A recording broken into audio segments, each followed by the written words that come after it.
All right, so previously, the previous lessons, students have learned how to figure out multiplication problems using the beads, which are connected, so they're already in multiples of numbers.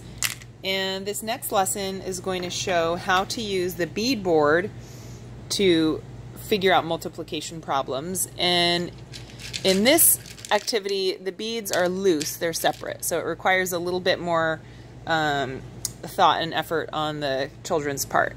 So the first thing we're going to do is take this little sheet. This is multiplication of 4, and we're going to find the 4 in here. There's these little number cards, and the 4 is right here, so we'll place it in here to remind ourselves that we are multiplying by 4.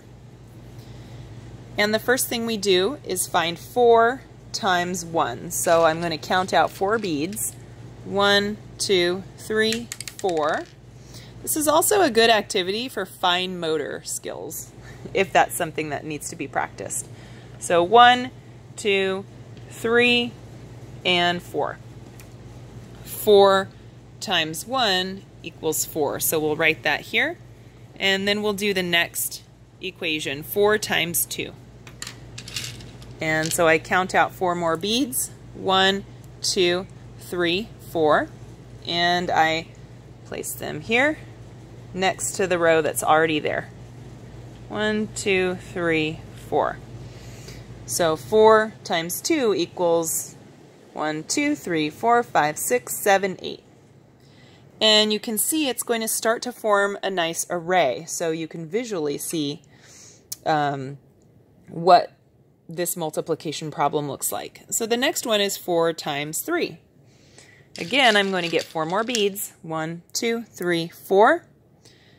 And lay them out under the 3. 1, 2, 3, 4.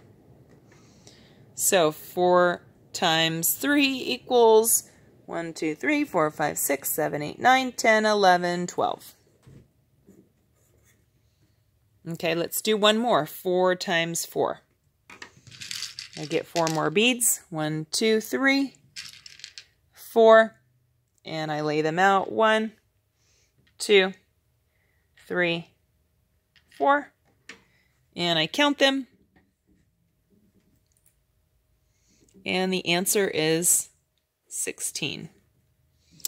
So you can continue this way until you finish, or until a student finishes the 4s tables, and then all the beads would go back into the container on the side that holds the beads.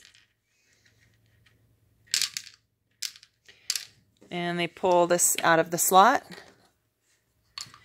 and choose the next multiplication table to practice. And that is how you use the Montessori bead board for practicing multiplication.